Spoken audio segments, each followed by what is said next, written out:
સૈયદપુરા વિસ્તારમાં ગણેશ પંડાલ પર પથ્થરમારાની ઘટનાનો મામલો આગ ચંપીના વધુ વિડીયો સામે આવ્યા। સૈયદપુરા વિસ્તારમાં અસામાજિક તત્વો દ્વારા કહેર મચાવવામાં આવ્યો હતો તેના વધુ વિડીયો સામે આવ્યા છે। પોલીસની હાજરીમાં 500 મીટર દૂર અસામાજિક તત્વો દ્વારા વાહનો સળગાવવામાં આવ્યા હતા। પોલીસનો ડર ન હોય તેમ અસામાજિક તત્વો બેફામ બન્યા હતા। વાહન ચાલકો પોતાના વાહનો બચાવવા દોડધામ કરતા ભાગ્યા હતા। વાહનો સળગાવનાર શખ્સોની ધરપકડ થઈ છે। આ વિડીયો પુરાવા તરીકે કોર્ટમાં રજૂ કરવામાં આવશે। તો કઈ રીતે આતંક મચાવ્યો આ અસામાજિક તત્વોએ, કઈ રીતે પથ્થરમારો કર્યો, ત્યારબાદ જે નાગરિકો હતા તેમના વાહનો પણ આગને હવાલે કરી દીધા તેના વિડીયો સામે આવ્યા છે। બે અલગ અલગ દ્રશ્યો આપને દર્શાવી રહ્યું છે ન્યૂઝ 18 ગુજરાતી, અને એ જ સમજાવવાનો પ્રયત્ન કરી રહ્યા છીએ કે આ ઉપદ્રવીઓએ કઈ રીતે આતંક મચાવ્યો હતો વિસ્તારમાં। જે રોડ રસ્તા હતા તેને પણ બાનમાં લીધા અને સાથે સાથે જે નાગરિકોના વાહનો ત્યાં પાર્ક કરેલા હતા તેને પણ આગને હવાલે કરીને આર્થિક નુકસાન પહોંચાડ્યું છે। આગ ચંપીના વધુ વિડીયો જે અત્યારે સોશિયલ મીડિયામાં વાયરલ થઈ રહ્યા છે અને આ વિડીયો પણ કોર્ટમાં રજૂ કરવામાં આવશે, જેથી આરોપીઓ પર જે આરોપો મૂકવામાં આવ્યા છે તે સિદ્ધ થઈ શકે। આ લોકો જેમણે આતંક મચાવ્યો, પહેલા પથ્થરમારો કર્યો 6 સગીરોએ અને ત્યારબાદ વિસ્તારમાં કઈ રીતે હોબાળો થયો અને હિંસા થઈ તેની તસવીરો। સમાચારોમાં આગળ વધીએ। મહેસાણા સ્થિત અર્બન બેંકમાં ચેરમેન તરીકે કે પટેલ અને વાઇસ ચેરમેન પદે મહેસાણાના ધારાસભ્ય મુકેશ પટેલના ભાઈ ડોક્ટર અનિલ પટેલની સર્વાનુમતે બિનહરીફ વરણી કરવામાં આવી। જિલ્લા કલેક્ટરની અધ્યક્ષતામાં આ ચૂંટણી પૂર્ણ થઈ। એક સમયે ભારે રસાકસી વચ્ચે અનેક વિવાદો વચ્ચે ઘેરાયેલી ચૂંટણી ભાજપ દ્વારા તાજેતરમાં સમરસ કરાવાઈ। આ પ્રસંગે અર્બન બેંકના ચેરમેને સૌથી વધુ શાખાઓ શરૂ કરવાનો આશાવાદ વ્યક્ત કર્યો। હાલમાં અર્બન બેંકમાં 4.5 લાખ ગ્રાહકો સાથે જોડાયેલા છે। તમામ લોકોને સરળતાથી ડિપોઝિટ કરીને લોન મેળવી આત્મનિર્ભર બને તે માટે વધુ પ્રયાસ કરાશે। આપણા સૌની જે મહેસાણા અર્બન કોઓપરેટિવ બેંક ગૌરવવંતી એની 2024-2029ના 5 વર્ષના બોર્ડ ઓફ ડાયરેક્ટરની ચૂંટણી કલેક્ટર સાહેબના માર્ગદર્શન નીચે આજે સંપન્ન થઈ। ચેરમેન અને વાઇસ ચેરમેનની સર્વાનુમતે સર્વે બોર્ડ ઓફ ડાયરેક્ટરની સન્માનુમતે એની વરણી થઈ। મારું અને કે પટેલ સાહેબનું એક જ સપનું છે કે આ એક સહકારી સંસ્થા ગુજરાતની નંબર 1 એક સંસ્થા બને અને નાનામાં નાના ગામડાના માણસને કેવી રીતે આ બેંક ઉપયોગી થાય એ મારું પહેલું ટાર્ગેટ છે। બધા જે ડાયરેક્ટરો છે બિનહરીફ ચૂંટાયા હતા અને પછી આજે પ્રમુખશ્રી અને ઉપપ્રમુખશ્રીનું વરણીનું પ્રક્રિયા પણ પૂર્ણ કરવામાં આવેલી છે અને એમનું પણ વરણી થઈ ગઈ છે। બુલેટિનમાં રોકાઈશું એક નાનકડા વિરામ માટે। આપ જોતા રહો ન્યૂઝ 18 ગુજરાતી।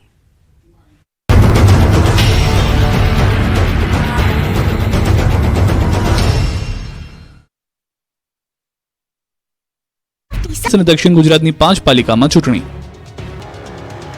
જમીનો વેચી વ્યાજે પૈસા લઈને દેવું કરીને ઠાકોર સમાજના લોકો લગ્નમાં ખોટા ખર્ચા કરે છે, પછી આખી જિંદગી આર્થિક તંગીનો સામનો કરવો પડે છે। ત્યારે ઠાકોર સમાજને લગ્નમાં ખોટા ઠાઠ નહીં કરવા ધારાસભ્ય અલ્પેશ ઠાકોરે સલાહ આપી। મહેસાણાના વડનગરમાં જગાપુરમાં ઠાકોર સમાજનો શૈક્ષણિક સેમિનાર યોજાયો, જેમાં સમાજને સંબોધન કરતી વખતે અલ્પેશ ઠાકોરે સમાજને ટકોર કરતા કહ્યું કે ઠાકોર સમાજ દેખાદેખીમાં પ્રસંગોમાં બહુ ખર્ચ કરી નાખે છે। નાની ઉંમરમાં લગ્ન કરાવવા 2 વીઘા ખેતર વેચી પ્રસંગ કરી નાખે છે। હું તો કહું છું કે નાની ઉંમરે લગ્ન ટાળી પુખ્ત વયની ઉંમરે લગ્ન કરાવો, લગ્નમાં વધુ ખર્ચ ટાળો અને 25 વીઘા વધુ જમીન વસાવી પછી પ્રસંગોમાં વધુ ખર્ચ કરો। બાપ દાદાએ બચાવેલી જમીન એ જમીન વેચી અને વટ પાડવો છે। 25 વીઘા ખરીદજો અને પછી વટ પાડજો તો અમારી શેર લોહી ચડશે। 5 લાખ ખર્ચો કરવો છે, 5 કરોડની જમીન વેચી માર।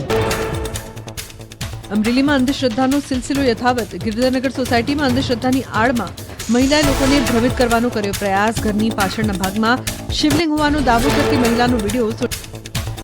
અમરેલીમાં અંધશ્રદ્ધાની આડમાં સ્વયંભૂ શિવલિંગ નીકળવાની અફવા ફેલાવનારી મહિલાનો થયો પર્દાફાશ।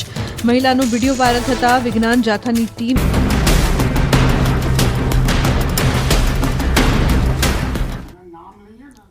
Welcome back. ચાઇનીઝ લસણ ખાતા પહેલા ચેતજો। ચાઇનીઝ લસણ ખાવાથી થઈ શકે છે અનેક બીમારીઓ। ચાઇનીઝ લસણને લઈને ડોક્ટર પ્રવીણ ગર્ગનો મત।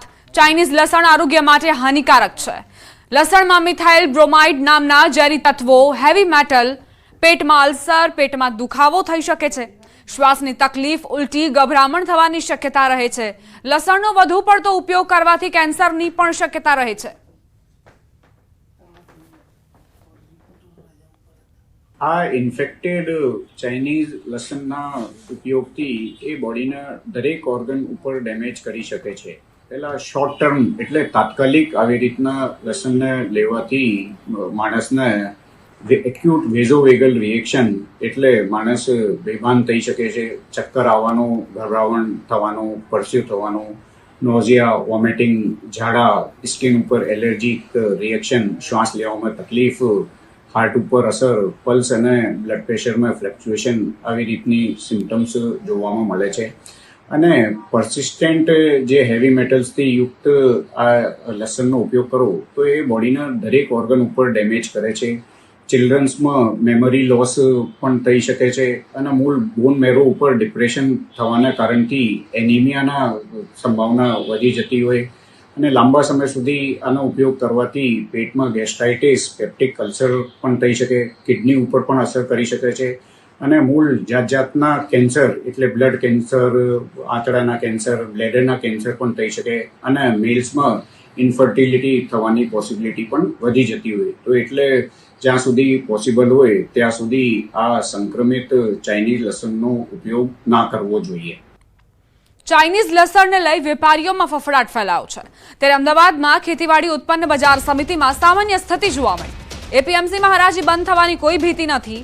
ગત મોડી રાત્રે એપીએમસીમાં 1200 ટ્રક લસણના આવ્યા. અમદાવાદ બહારથી પણ વેપારીઓ એપીએમસીમાં લસણની ખરીદી માટે પહોંચી રહ્યા છે. એપીએમસીમાં લસણના વેપારીએ જણાવ્યું કે અત્યારે અમદાવાદમાં હિમાચલ, સૌરાષ્ટ્ર તેમજ મધ્યપ્રદેશથી લસણ આવે છે. ચાઇનીઝ લસણ મોટું હોય છે, તેમાં કોઈ ટેસ્ટ હોતો નથી. ચાઇનીઝ લસણની ગુણવત્તા નબળી હોય છે. મને વધારે ભાગ મોટા લસણને હોય છે.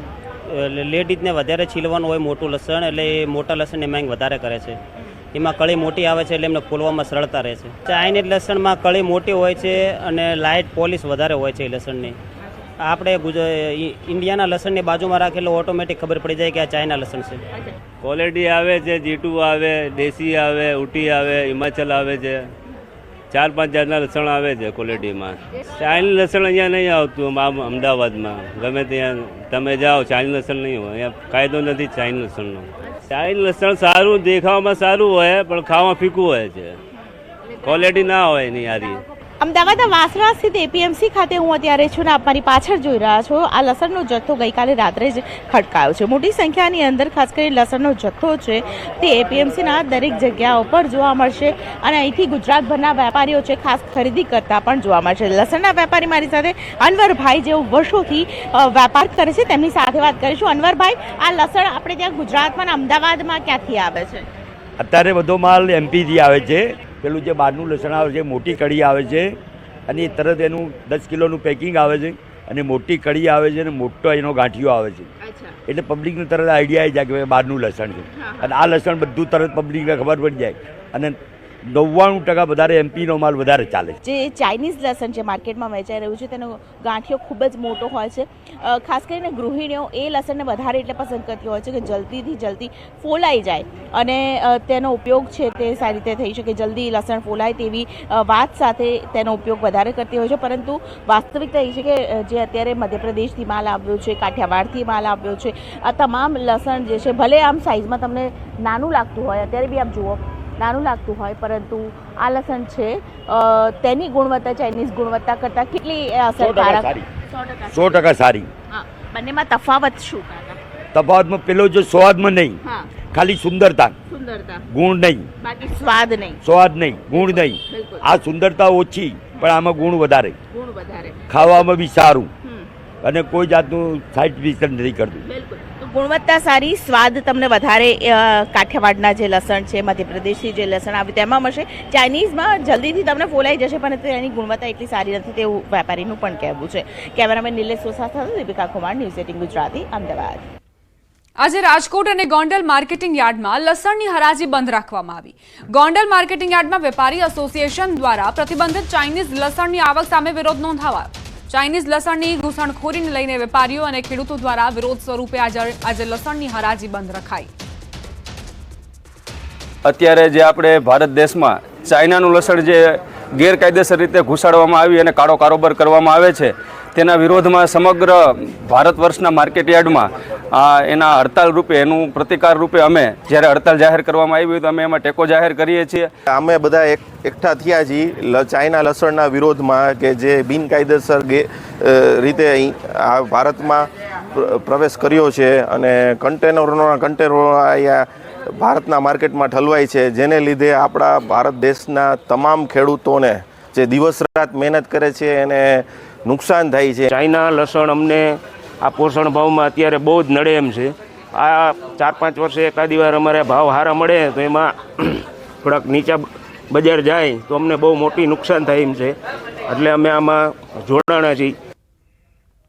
સુરતમાં ગણેશ પંડાલમાં પથ્થરમારાની ઘટના બાદ સમગ્ર રાજ્યની પોલીસ એલર્ટ મોડ પર આવી ગઈ છે.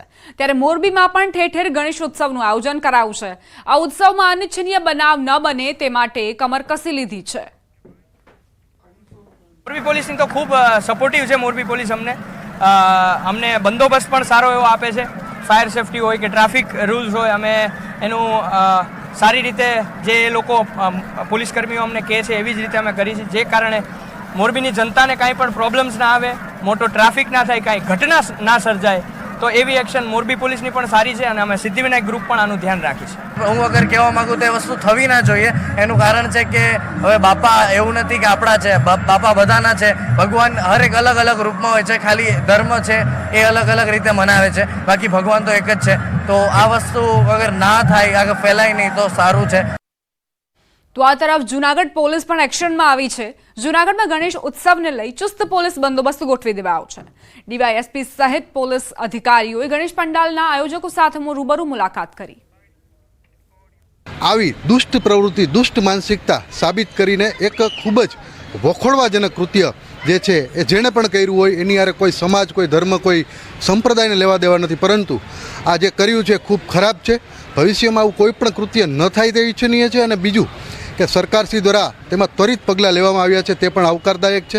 સુરતમાં જો ઘટના બની અમને બહુ દુઃખ થયું છે ને એમાં જો કોઈ બી લુખા તત્વો હોય એને મોટામાં મોટી સજા મળે એવી અમને આનંદ થાય કે કોઈ બી ક્યાંય ઠેકાણે બી આવા લુખા તત્વો ક્યાંય બી હોય તો પોલીસ ખાતાને ફોન કરીને તાત્કાલિક પકડાવો. અમારે સુકણા ચોકમાં જૂનાગઢમાં અમન તમને શાંતિ જોઈ. અમારે કાયમ શાંતિ અને એકતાથી બધું રહ્યું છે અને કોઈથી કોઈ બનાવ બનેલ નથી. વન ટ્રી પ્રોજેક્ટ સાથે જોડાયા છે પર્યાવરણવિદ પ્રસિદ્ધિ વન ફાઉન્ડેશનના સ્થાપક 11 વર્ષીય પ્રસિદ્ધિ સિંઘ.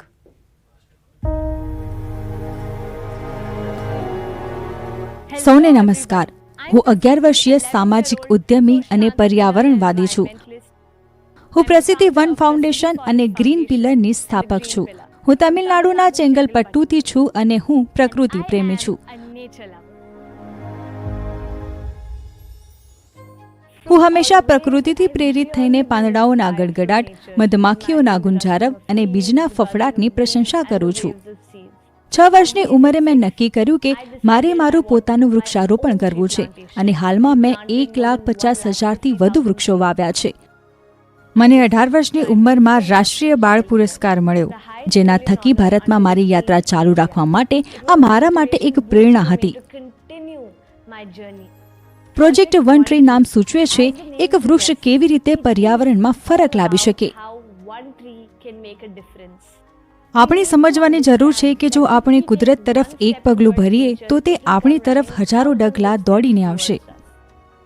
યોગ્ય માટી, યોગ્ય બીજ, યોગ્ય વાતાવરણ બધું જ મહત્વપૂર્ણ છે, પરંતુ સૌથી મહત્વપૂર્ણ છે વૃક્ષ માટે પ્રેમ, કરુણા અને આરાધના.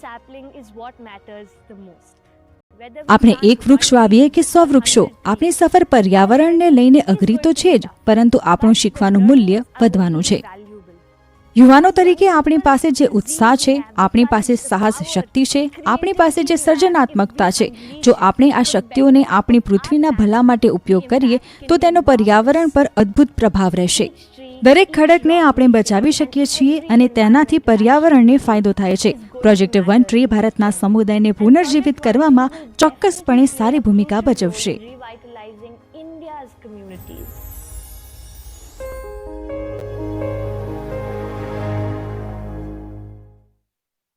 મોહન ઘટનાનો કર્યો પર્દાફાશ, ધર્મના નામે ધતિંગ કરનારી મહિલાની પોલીસે કરી ધરપકડ. પાટણમાં નદીમાં ડૂબી જતા બેના મોત. જયરામ